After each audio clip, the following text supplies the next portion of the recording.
ভালোবাসা নাকি আসক্তি? আপনি যাকে ভালোবাসেন সেটা কি সত্যিই ভালোবাসা, নাকি এমন কোনো আসক্তি যা আপনাকে ধীরে ধীরে শেষ করে দিচ্ছে? সম্পর্কের গভীরতা মাপতে গিয়ে আমরা প্রায়ই এই দুটো বিষয়কে গুলিয়ে ফেলি। ভালোবাসা আপনাকে মুক্ত করে, আপনাকে বিকশিত হতে সাহায্য করে। অন্যদিকে আসক্তি আপনাকে বেঁধে ফেলে, আপনার আত্মসম্মান কেড়ে নেয়। চলুন আজ কিছু বাস্তব উদাহরণের মাধ্যমে এই সূক্ষ্ম কিন্তু ভয়ঙ্কর পার্থক্যটা বোঝার চেষ্টা করি। প্রতিটি উদাহরণ শোনার পর নিজেকে প্রশ্ন করুন, আপনার সম্পর্কের সাথে এর কোনো মিল খুঁজে পাচ্ছেন কি? উদাহরণ 1। ভালোবাসায় একজন চায় তার সঙ্গী ভালো থাকুক, আনন্দে থাকুক। সে তার সঙ্গীকে বন্ধুবান্ধব বা পরিবারের সাথে মিশতে বাধা দেয় না, বরং উৎসাহ দেয়, কারণ সে জানে ভালোবাসার অর্থ বিশ্বাস। অন্যকে আসক্তিতে আপনি চাইবেন সে শুধু আপনার সাথেই কথা বলুক, আপনার সাথেই সময় কাটাক। সে অন্য কারো সাথে হাসলে বা কথা বললে আপনার ভেতরে ভয় কাজ করে, নিরাপত্তাহীনতা তৈরি হয়। আপনি তাকে নিয়ন্ত্রণ করতে শুরু করেন। আচ্ছা, আপনার সঙ্গী কি আপনার ফোন চেক করে, বা আপনি কি তারটা করেন? কেন? উদাহরণ 2। ভালোবাসা হলো দুজন মানুষের একসাথে পথ চলা। আপনার নিজের জীবন আছে, নিজের লক্ষ্য আছে, শখ আছে। আপনার সঙ্গীও আপনার সেই লক্ষ্য পূরণে সাহায্য করে, আবার তার নিজের লক্ষ্যের দিকেও ছোটে। আপনারা একে অপরের সাপোর্টার। কিন্তু আসক্তিতে আপনার পুরো পৃথিবীটাই তাকে ঘিরে আবর্তিত হয়।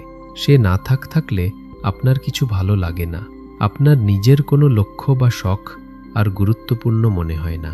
আপনার সুখ শান্তি সব কিছুর চাবি আপনি তার হাতে তুলে দেন। ভাবুন তো, সে যদি আপনার জীবন থেকে চলে যায়, আপনার কি আর নিজের বলে কিছু থাকবে? উদাহরণ 3।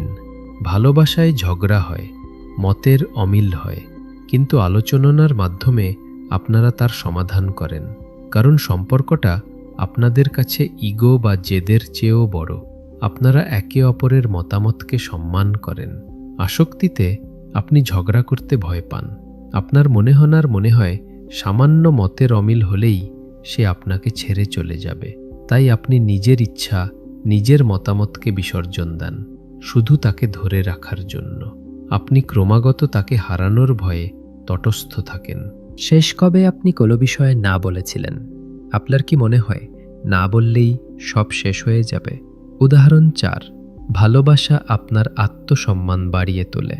আপনার সঙ্গী আপনার ভালো দিকগুলোর প্রশংসা করে, আপনার দুর্বলতাগুলোকেও গ্রহণ করে। আপনি তার কাছে যেমন, ঠিক সেভাবেই নিজেকে প্রকাশ করতে পারেন, কোনো ভনিতিতা ছাড়া। কিন্তু আসক্তিতে আপনি ক্রমাগত নিজেকে বদলাতে থাকেন শুধু তাকে খুশি করার জন্য। সে কি পছন্দ করে, সে কি চায়, সেটাই আপনার একমাত্র ধ্যানজ্ঞান হয়ে ওঠে। ধীরে ধীরে আপনি নিজের আসল পরিচয়টাই হারিয়ে ফেলেন। আপনার আত্মসম্মান শূন্যের কোঠায় নেমে আসে।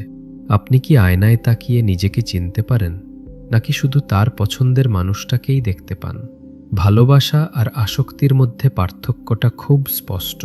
ভালোবাসা আপনাকে শক্তি দেয়, আপনাকে পূর্ণ করে, আর আসক্তি আপনার সব শক্তি শুষে নেয়, আপনাকে শূন্য করে দেয়। ভালোবাসা মানে হলো আমি তোমাকে ছাড়া ভালো আছি, কিন্তু তোমার সাথে আরও ভালো থাকি।